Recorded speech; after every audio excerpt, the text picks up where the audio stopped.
Strength, आंतरिक व सकारात्मक व्यक्तित्व की शक्तियां। स्ट्रेंथ में शामिल है नंबर 1 अंग्रेजी व हिंदी दोनों भाषाओं में दक्षता, नंबर 2 आत्मविश्वासी होना, नंबर 3 सकारात्मक दृष्टिकोण, नंबर 4 श्रेष्ठ नेतृत्व क्षमता, नंबर 5 संचार में निपुणता, नंबर 6 धैर्य व दृढ़ता, नंबर 7 अच्छी भावनात्मक समझ, नंबर 8 संवेदनशीलता, नंबर 9 सहज व सौम्य स्वभाव और नंबर 10 सजगता। दूसरे नंबर पर आती हैं वीकनेसेस, आंतरिक व नकारात्मक व्यक्तित्व की कमजोरियां, जिनमें नंबर 1 विचारों की स्पष्टता का अभाव, नंबर 2 कमजोर संप्रेषण, नंबर 3 आत्मविश्वास की कमी, नंबर 4 नकारात्मक नजरिया, नंबर 5 धैर्य व दृढ़ता की कमी, नंबर 6 नेतृत्व कौशल की कमी, नंबर 7 कमजोर अभिव्यक्ति, नंबर 8 कमजोर भावनात्मक समझ, नंबर 9 संवेदनहीनता और 10 अक्खड़पन।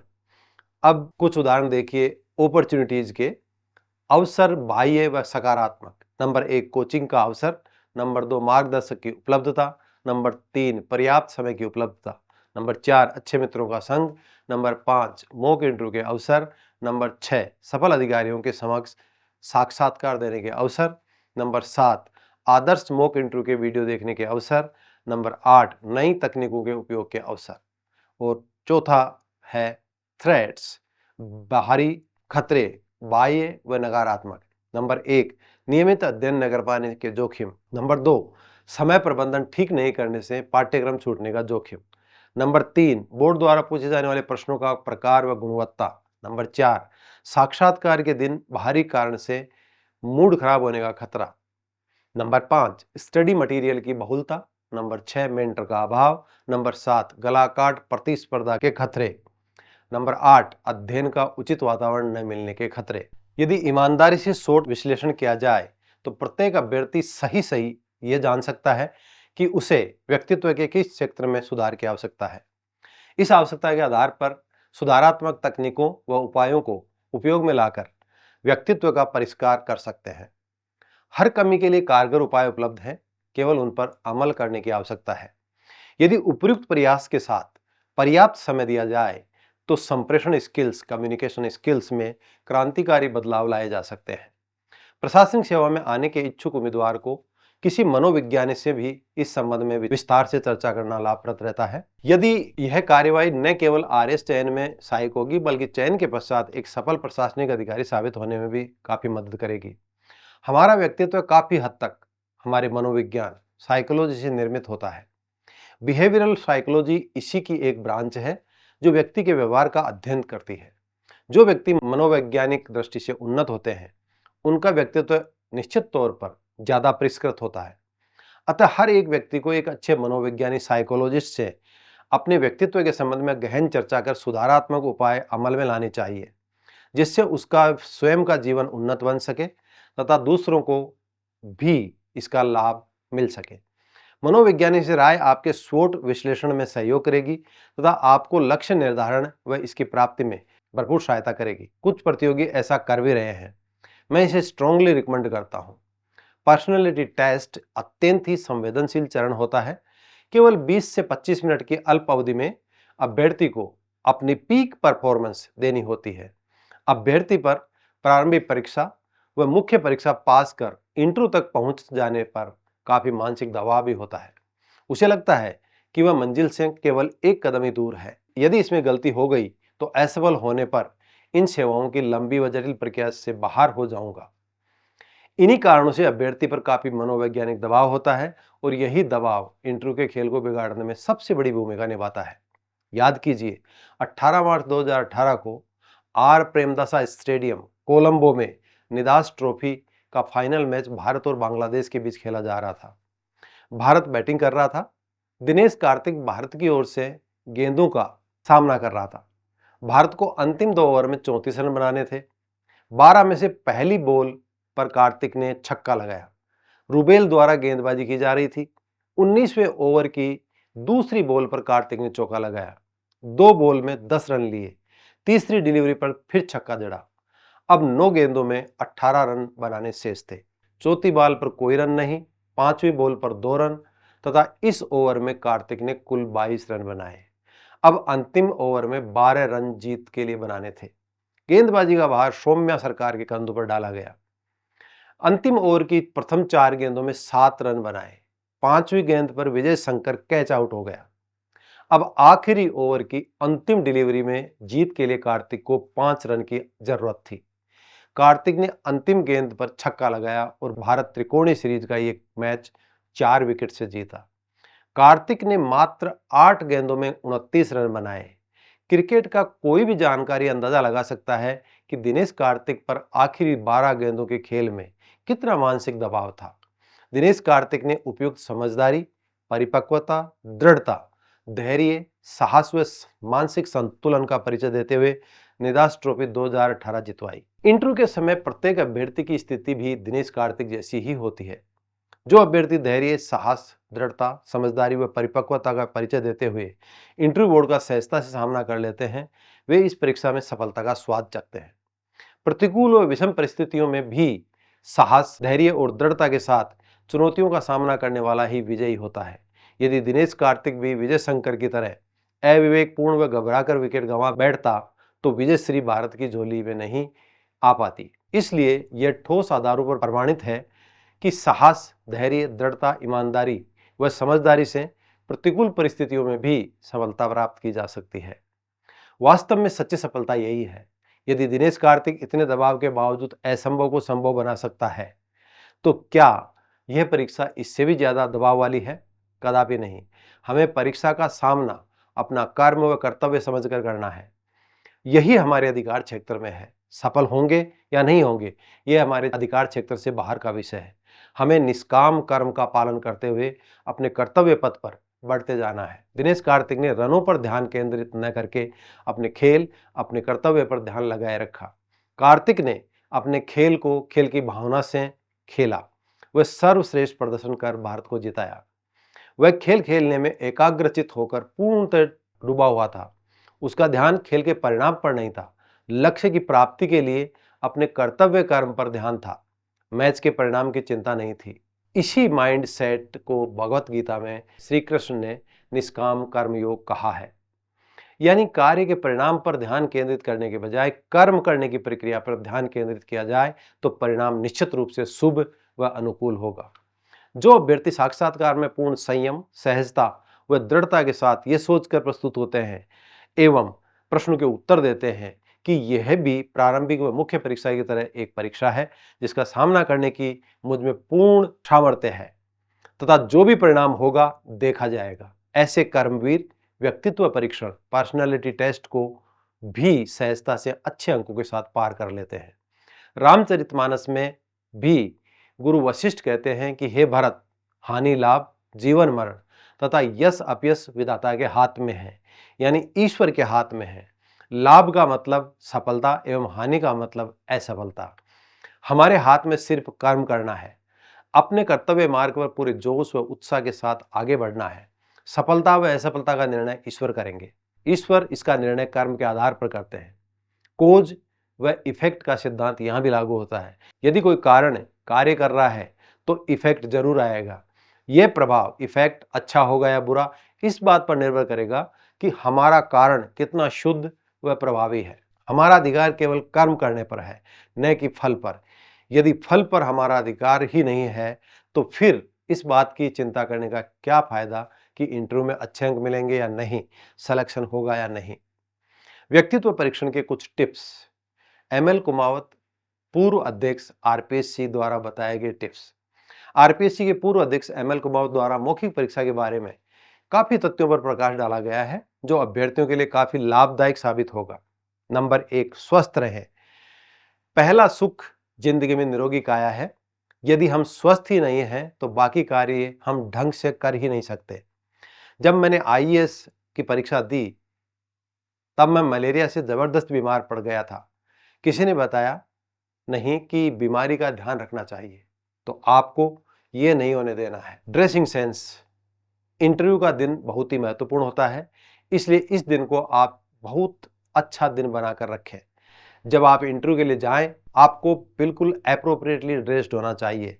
मैं ये नहीं कहूँगा कि आपको बहुत बन ठन के जाने की ज़रूरत है, पर आपकी ड्रेस भद्र होनी चाहिए। आपका शर्ट साफ होना चाहिए। हो सके तो सफ़ेद शर्ट या जो आंखों को सौम्य लगे। लड़कियों को भी वैसे ही कपड़े पहनने चाहिए जो आंखों के लिए प्लीजेंट हो, ज्यादा चमकीले भड़कीले कपड़े भी नहीं होने चाहिए और आयरन किए हुए होने चाहिए। मैं ये इसलिए कहता हूं कि इंटरव्यू में कुछ अभ्यर्थी बिना सेव किए हुए ही आ जाते हैं।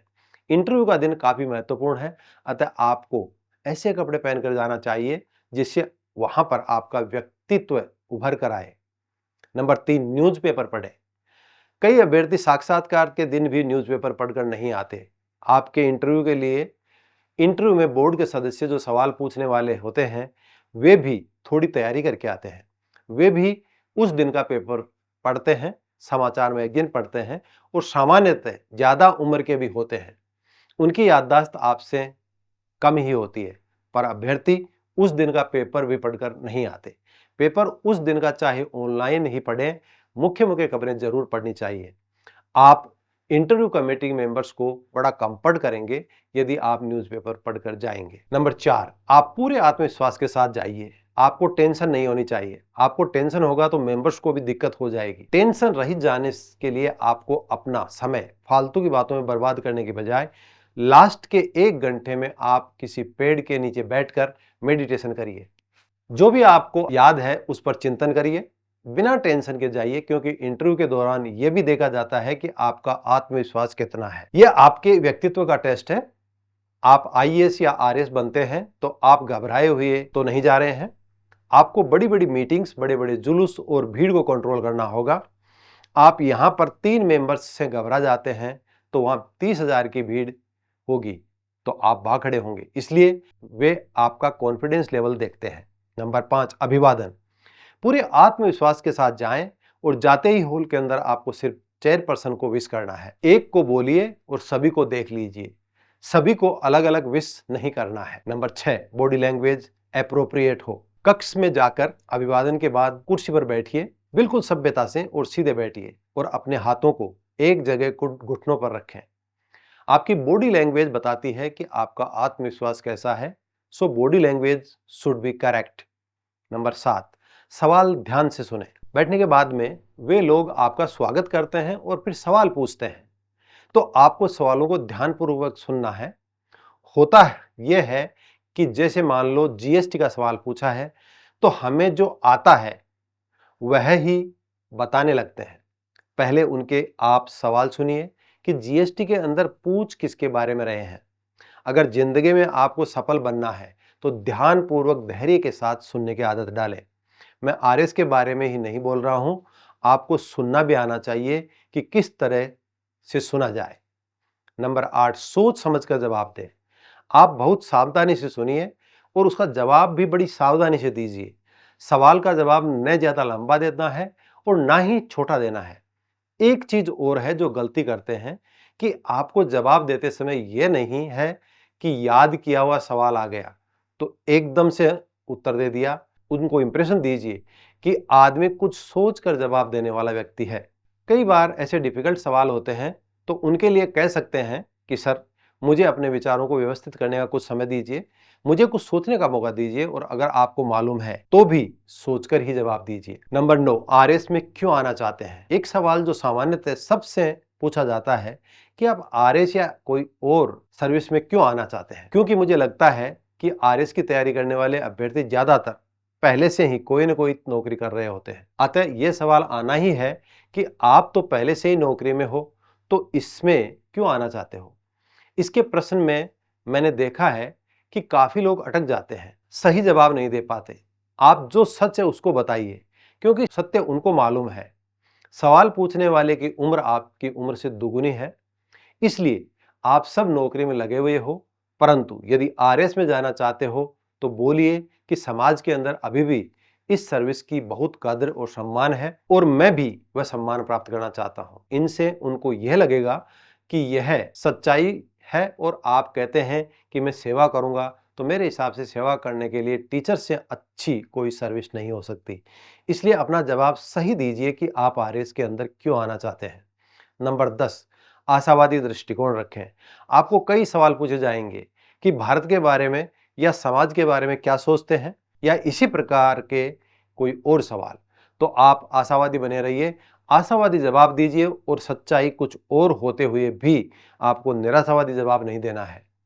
ऐसा नहीं कहना है कि साहब सब कुछ बेकार है, भ्रष्टाचार चल रहा है, भाई भतीजावाद चल रहा है। नंबर 11, भ्रष्टाचार के मुद्दे को इस तरह हैंडल करें।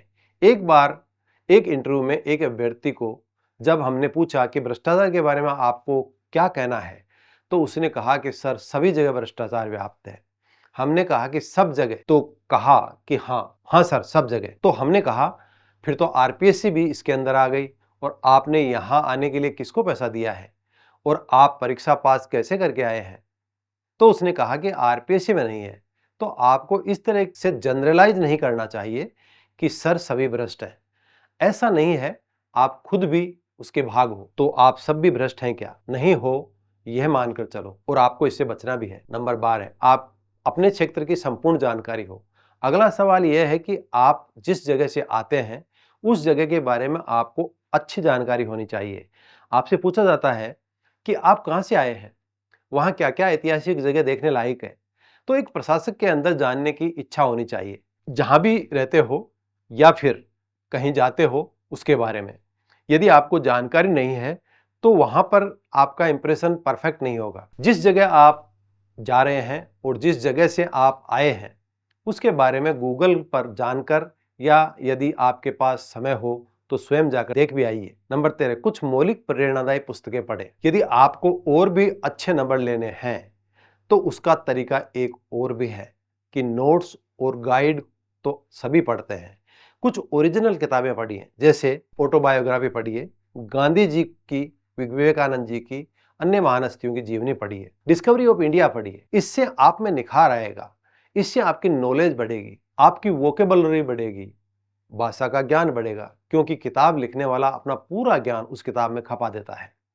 तो आप 4-5 किताब अतिरिक्त पढ़िए। नंबर 14, रुचि की गहराई।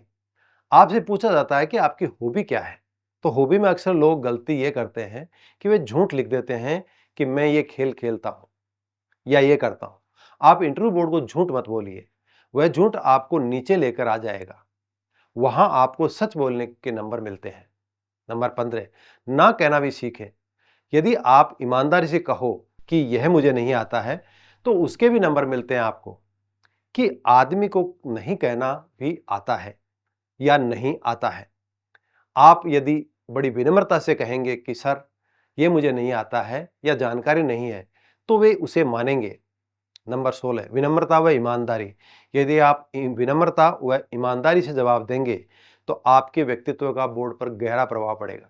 नंबर 17, जवाब कैसे दें। यदि कोई भी सवाल के जवाब में आप सांख्यिकी का प्रयोग करेंगे, जैसे कि भारत में गरीबी कितनी है, यदि आप कहें कि साहब बहुत गरीबी है, तो ये बिल्कुल गलत जवाब है। या प्रश्न हो कि बीपीएल कैसे डिसाइड होता है, तो आप कहें कि कम कैलोरी खाते हैं तो वे बीपीएल में होते हैं, तो यह बिल्कुल खराब जवाब है। तो इसका जवाब है जिसके घर में मूलभूत सुविधाओं का अभाव हो, बिजली नहीं हो, पानी नहीं हो, तो वह बीपीएल में होता है। इन चीजों का आंकड़ा आपको अच्छे से याद रहना चाहिए।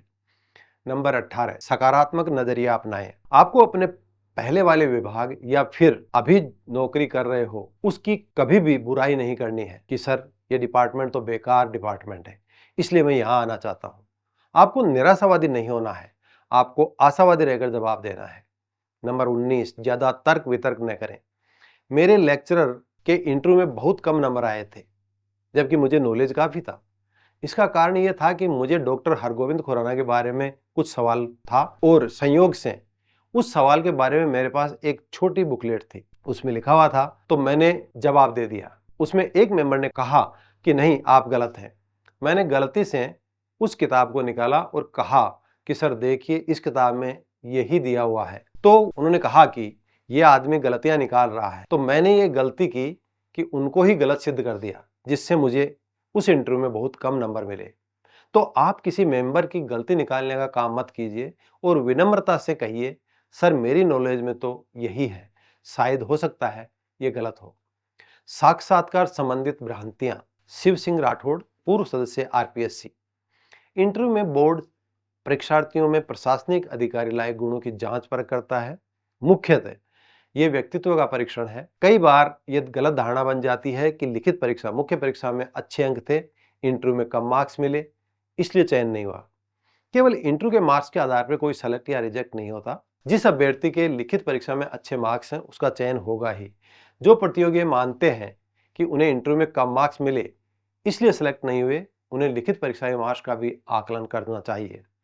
Good author may not be a good orator and a good orator may not be a good author। Interview के दौरान आपने अपने आप को कैसे प्रेजेंट किया, उसके मार्क्स मिलते हैं। यह आवश्यक नहीं कि जिस अभ्यर्थी के रिटन एग्जाम में अच्छे मार्क्स हो उसे इंटरव्यू में भी अच्छे मार्क्स मिले ही। इंटरव्यू के दौरान अभ्यर्थी का प्रेजेंस ऑफ माइंड कैसा है, उसका विश्लेषणात्मक एनालिटिकल पावर कैसा है, ड्रेसिंग सेंस कैसा है, दाढ़ी बनाई हुई है या नहीं, कक्ष में प्रवेश के समय आत्मविश्वास का स्तर क्या है, वह बैठने का ढंग, सिटिंग पोस्चर कैसा है, इत्यादि के आधार पर इंटरव्यू में समग्र रूप से परख की जाकर मार्क्स दिए जाते हैं। यदि कोई अभ्यर्थी मौखिक परीक्षा के दौरान बहुत ही ऑकवर्ड व्यवहार करता है तो यह प्रदर्शित होता है कि उसमें आत्मविश्वास की कमी है। अभ्यर्थी की बॉडी लैंग्वेज कई सारी चीजें बताती है। यदि सवाल कुछ पूछा गया लेकिन जवाब आप कुछ और ही दे रहे हैं तो का निश्चित रूप से गलत प्रभाव पड़ता है। ऐसी कई चीजें होती हैं जो इंटरव्यू के मार्क्स निर्धारण में देखी जाती हैं। ग्रामीण परिवेश में पले बढ़े व शहरी परिवेश में पले बढ़े अभ्यर्थियों के एक्सपोजर में काफी अंतर होता है। अलग अलग एक्सपोजर के स्तर को भी बोर्ड जज करता है।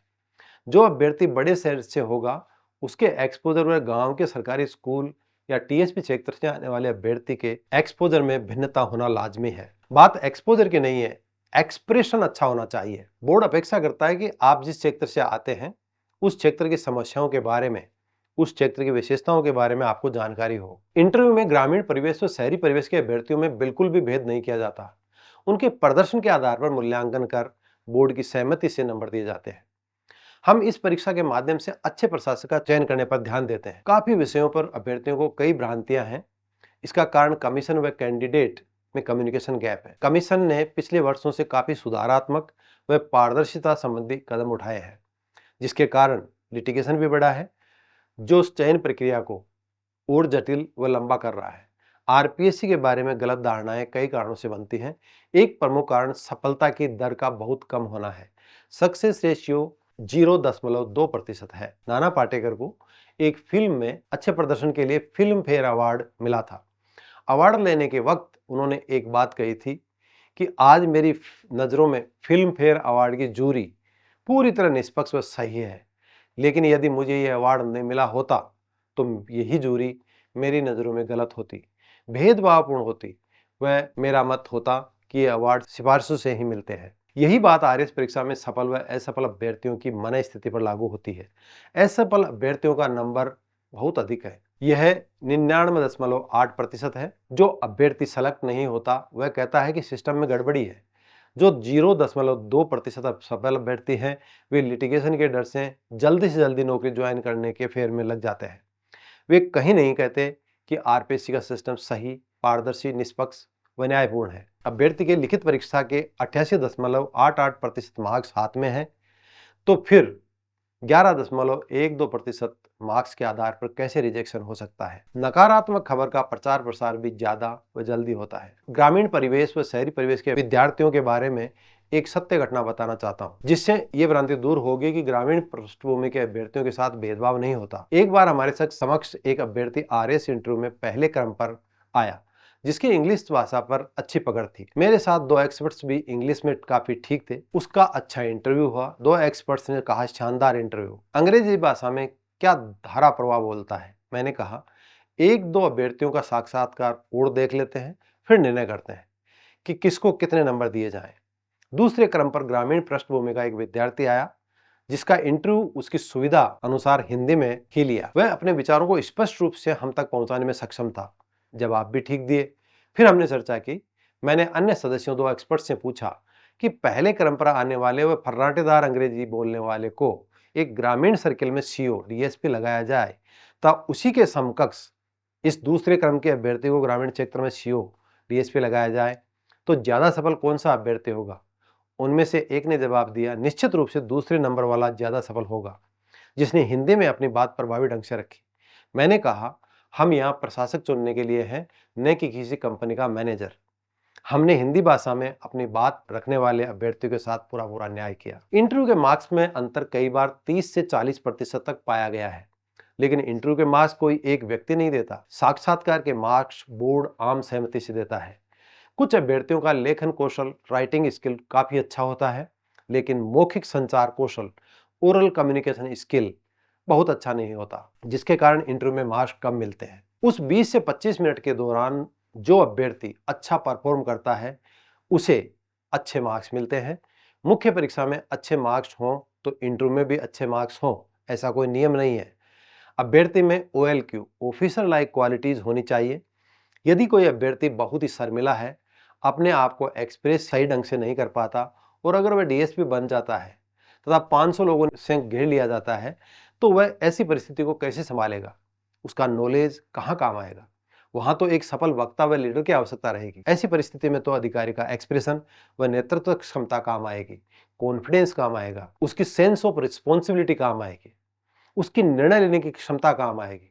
कई अभ्यर्थी काफी पढ़ाकू होते हैं, ज्ञान भी होता है, लेकिन मौखिक परीक्षा में अपने विचारों को प्रभावी ढंग से प्रस्तुत ही नहीं कर पाते। जिसके पास power of expression, power of initiation, सकारात्मक दृष्टिकोण है, ऐसे अभ्यर्थी को अच्छे मार्क्स मिलेंगे।